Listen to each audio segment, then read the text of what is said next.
pour comprendre un petit peu d'où les choses sont parties et quel est l'objectif du projet.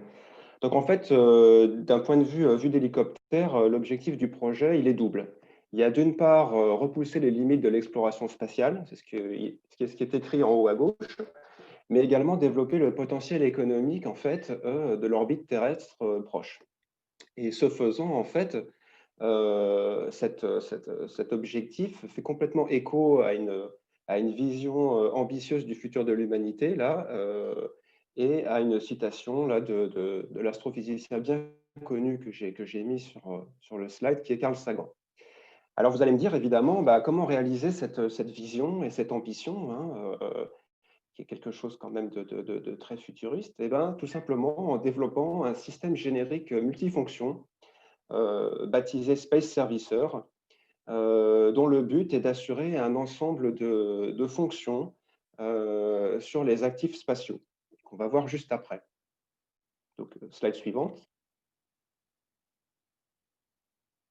Donc, je parlais des missions justement pour illustrer un petit peu les capacités de ce système générique.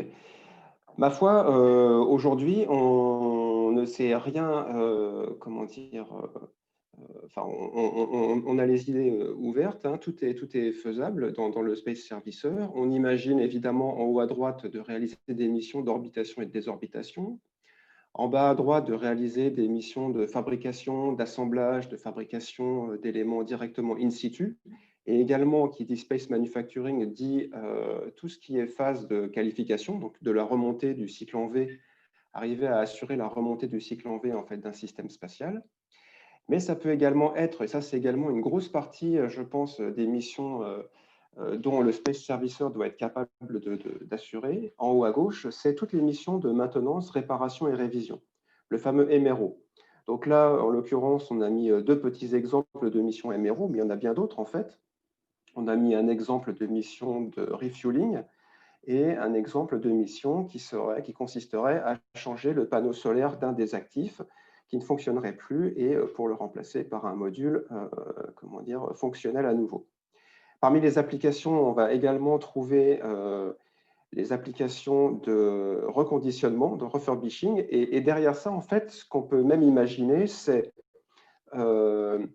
créer un marché de l'occasion du satellite, comme je l'appelle, c'est-à-dire avec des capacités d'assemblage et de fabrication in situ, et avec la capacité à récupérer des pièces qui ne sont plus utilisées et des pièces neuves, on peut très bien imaginer reconstruire un autre satellite utilisant une cellule existante à un prix bien plus faible que le prix d'un satellite entre guillemets neuf qui aurait été lancé. Et puis, également parmi les missions, on peut envisager en bas à gauche, et là ça rejoint un petit peu le projet Dryad, les fonctions, les missions de collecte de débris et comment dire, de nettoyage de l'orbite en mettant ces, comment dire, ces déchets soit sur une orbite neutre, on va dire, une orbite type casse automobile, qui pourrait d'ailleurs alimenter le marché de l'occasion du satellite que j'imagine, ou bien carrément donc, les remettre dans l'atmosphère pour qu'ils se désintègrent. Alors, slide suivante. Alors, la slide suivante, elle vous présente la logique de développement en fait, de la phase de conception préliminaire, puisqu'en fait, pour avancer sur ce projet, il faut commencer par le structurer, c'est ce qu'on a fait avec l'équipe. Donc, en fait, dans la phase de conception préliminaire, il y a deux grandes étapes. Il y a une première étape qui est l'étape d'avant-projet en jaune qui va normalement durer 6 mois. Pour vraiment faire simple, cette étape-là va consister à capturer le besoin, les besoins clients, et définir les Key Design Drivers, c'est-à-dire les paramètres clés qui vont influencer le design, la conception du système.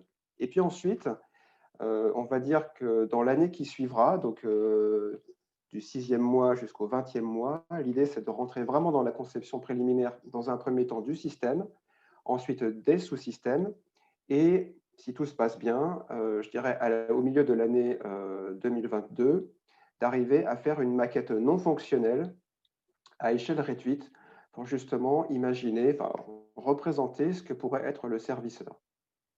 Voilà, et image suivante.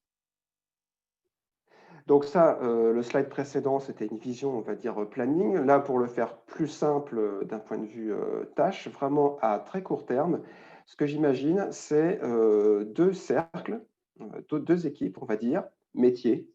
D'un côté, c'est ce que vous voyez à gauche, donc les petits extraterrestres, les carbaliens, c'est une équipe technique qui aura pour objectif de travailler sur, en gros, le calcul des Key Design Drivers sur une mission simple, pour se faire la main tout simplement, pour comprendre comment on peut, à partir de paramètres clés, type la trajectoire, type la quantité de carburant nécessaire, décliner en cascade les autres paramètres du système.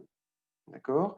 Et en parallèle, une équipe plus axée business, marketing, qui aura pour but de faire l'analyse de l'environnement, de l'écosystème, de cerner les différents marchés, les différentes missions, de faire une cartographie de la compétition pour voir ce que font les autres. Est-ce qu'on se positionnera en compétiteur ou en collaborateur? Et puis, donc, il y a évidemment entre les deux équipes des moments comment dire, de rencontre où justement, collégialement, on définira dans un premier temps, on confirmera dans un premier temps le choix de la première mission et la feuille de route pour les missions suivantes, c'est-à-dire la définition des missions qui viendront derrière. Et à nouveau, ensuite, les deux équipes travailleront en séparé pour, d'une part, calculer les KDD pour le prochain ensemble de missions, et côté marketing, pour commencer à travailler sur le marketing plan et le business plan pour la première mission. Et à nouveau, un point de rencontre avant la fin de l'année consistant à définir les différentes missions retenues pour le Space Servicer avant de commencer les études de trade-off, c'est-à-dire en gros l'identification des meilleurs compromis en termes de solutions techniques, hein, j'entends, pour réaliser le cahier des charges du Space Servicer. Donc, c'est très ambitieux. On a besoin de personnes, évidemment. Et comme je le disais, au premier ordre, des techniques, des personnes donc, qui ont envie de travailler sur le dimensionnement d'un système complexe et également des gens qui ont une fibre plus marketing business pour nous aider justement à être juste, vraiment j'insiste là-dessus, à être juste sur le besoin et de fait sur, in fine, le dimensionnement. Donc voilà. Et l'autre chose que je veux 15 rajouter secondes avant pour conclure, Emmanuel. Pardon. ça sera très très simple. Le truc qui est assez remarquable dans le Space Servicer, c'est vraiment en regardant les différents projets dans Fédération, c'est la complémentarité et la synergie qu'il peut apporter aux différentes choses. Je pense à Ad Astra, donc qui a pour objectif d'envoyer des charges de 40 kg. Donc on pourrait imaginer le Space Servicer comme un ensemble de modules qui seront assemblés dans l'espace. Je pense également au Dryad. Je pense également donc, à la plateforme avionique modulaire qui pourrait être le calculateur en fait, du Space Servicer. Donc, c'est un petit peu, je dirais, le système instanciant. Enfin, il pourrait faire partie des systèmes instanciants intégrant un ensemble de briques ou utilisant un ensemble de briques déjà développées dans Fédération. Et là, ça, je trouve que c'est vraiment super, en fait.